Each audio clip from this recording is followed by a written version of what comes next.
This episode of the Feed Podcast is brought to you by the Chicago French Market. The market offers fresh ingredients for cooking at home, delicious grab-and-go options for any meal of the day, or even a simple picnic or office party. The Chicago French Market, a taste of Europe in the heart of the Midwest.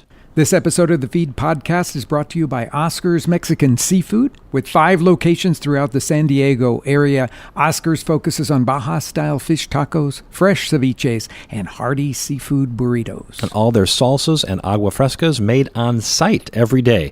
They'll even cater. For more information, oscarsmexicanseafood.com. You're listening to the Feed Podcast. To get your weekly fix, subscribe to us on iTunes or visit our website, thefeedpodcast.com. I think almost every time I've been to a restaurant this summer, I have either ordered something rosé-ish or vermouth to begin before I've even looked at the menu because of my trip to Spain several years ago. It's so good. Right? And it's not, I think the craft cocktails are great, but in the summertime they can be a little bit heavy. And when you drink that rosé or have a vermouth, man, it's just light. I don't know. It seems to get me going in a way that sometimes the cocktails can put a damper on things. And I think people probably just think vermouth is an ingredient in a cocktail always. Yes, exactly. Right? But they don't think of it as just sipping it with, on the rocks or just, right? Until you go to Spain, man. Well, and other places as well, but it's a really big deal in Spain. Yeah, it is a big deal. Coming up on today's show, not just any vermouth, we're talking Spanish vermouth, the legendary elixir made either sweet or dry. It's great to mix with coffee.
plus free Wi-Fi. The Chicago French Market, a taste of Europe in the heart of the Midwest. Authentic fish tacos traditionally come from one place, Mexico's Baja Peninsula.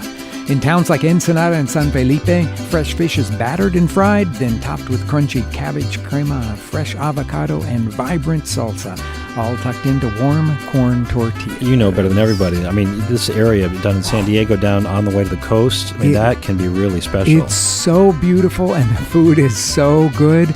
I can't wait to get down there and eat these There's fish a lot of tacos. competition. You know, Yeah. Oscar's Mexican Seafood started out as a food truck in Tijuana, became a tiny shack in Pacific Beach, which is just north of San Diego. Now they've got 5 locations in and around the city, including the latest in Encinitas. Everything's fresh, never frozen, and they make their salsas and agua frescas fresh on site each day. For more information, visit oscarsmexicanseafood.com. Arrive at the meal late? Check out previous episodes, get recipes from ingredient challenges, and see behind-the-scenes pictures at thefeedpodcast.com. Welcome back to the show, everybody. We're talking with John Williams. He's the general manager at Mercat a la Planxa here in Chicago at the base of the Blackstone Hotel. Joining him is executive chef Diego Amat, a native of Barcelona, Spain. I should say Barcelona, Spain. So now it's time to talk about Vermouth Hour. Let's just pretend we're back in Barcelona. We've got a reservation for dinner somewhere at 9 or 10 o'clock tonight, I'm guessing. But it's only 5 p.m. here in Chicago. We've just gotten off work, so that sets the stage for us. Now, Chef, you were saying earlier from like noon to 1, but when I was in Barcelona at like 3 or 4 in the afternoon, we would do this vermouth. And is it vermut or vermouth hour? It's a vermouth. Vermouth hour. Correct. Okay. So what happens at vermouth hour? What is that? So in the beginning, when the families in Sunday goes to the church, and when they finish the ceremony, before to go to home for to take a Sunday dinner is the most important dinner in a week, they go to the bar just for to take a vermouth. So for understanding vermouth, we need to understand that vermouth is items non-cooked or not cooked at the moment. So in Spain, we have a lot of tradition in a conserved or preserved foods. Yes, especially fish. Yeah, fish. Yes. So some people is scary because when you talk with him we eat mussels, conserved mussels or clams mussels. And when you say conserved, what you're talking about is a lot of times the stuff that comes in a tin. Yeah, and a tin. I think in the United States we think about anything that comes preserved like that as being second rate, Because not it's as good as Oscar the sardines. Yeah, Right. but when you go to Spain, it's a different story. thing, and they have all these brands that are super expensive and really special. When someone say me, "Oh, you eat only a conserved fish?"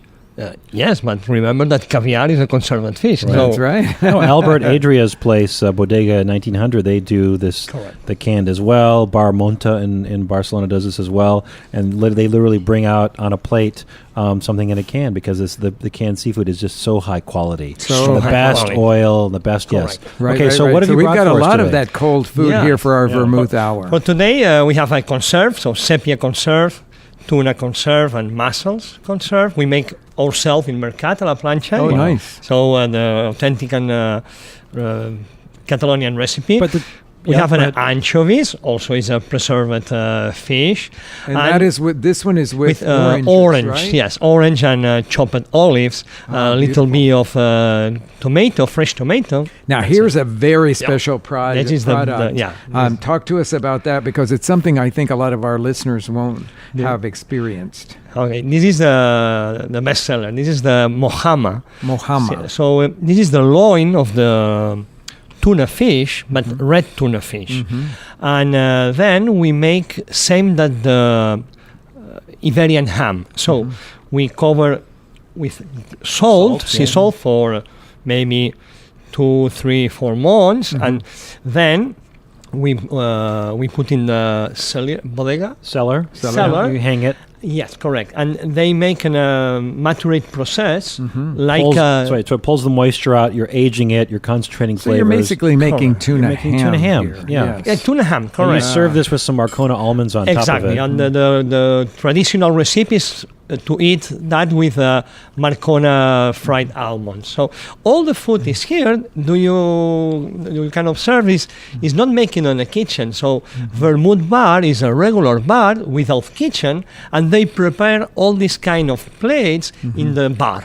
And not you've in got the some kitchen. beautiful homemade potato chips here. Potato you We've can got dip in the pan aliolis. con tomate over correct. here. Pan con tomate. Classic dish to have on pretty much any of the tables where you would find vermouth being served. This is a lot fancier than what I remember. I mean, sitting outside in a square, we'd have olives and chips and anchovies. Is that fairly typical? Very typical. Okay. Yes. So you've got a little bit more upmarket for us. But I for our went to benefit. several vermouth bars that had a spread like this, but it was all cold preserved seafood. Also, here you are, for example, The salt cod. salt cod, very typical in Bacalao? Bacalao, correct. So in the 17th, 18th century, the fishermen from Spain and Portugal comes to the island to make the cod fish, and they put in salt on the same place because they are maybe 2 months or 3 months in the for to get a nice amount of bacalao, and then when you put in a water to rehydrate, there isn't a miracle because you becomes an exceptional product. It does. 10 times more better than when he's fresh. So unbelievable. And I have to say that when you go to Barcelona and you eat the salt cod dishes, they are spectacular. Better than anything that I've had outside of Barcelona. The quality of the salt cod there is second to none. Now, what about the drinking with this? So you immediately chose a red. I was kind of curious. I wanted the white. Neither is better for this, is it? No, I think that they're it's both just more fine. common, Yeah. and I tend to sort of lean more toward the red myself. Okay. I really like it, but I like it with the splash of sparkling water that we did here. Now, in Barcelona, you would get the siphon at the table, which is just charged, with CO2, and which is just fun. It's just fun to add it to your vermouth. But I have to say that sparkling water serves the same purpose. So no soda, because I keep thinking like adding like a Sprite, but that's going to have too much sugar. No, it's Okay, just sparkling water Yeah. to whatever vermouth you want. And then a giant ice cube we've got. Yeah, so that it right? doesn't dilute dilute it so much. To me, that's an essential part of all of this, too. Though I wouldn't turn down the smaller ice cubes. Absolutely not. So tell us about this sauce that you have here. Oh, this is the typical Catalan aliolis. This is saffron alioli, garlic alioli, paprika alioli, and this is in a very, very special sauce. It's a smooth romesco. Romesco. Romesco Okay. is made with Almonds. Yes, exactly. bread, olive oil, tomatoes, roasted peppers, and it's an amazing sauce dip for fish or lamb, grilled meat. So it's very, very typical. Do you think about this all the time, being from Barcelona, living in Chicago? Do you miss this tradition? Not having this in Chicago, do you miss having this at home? This is all we talk about all day long. Chef and I. No, but this is what we talk about.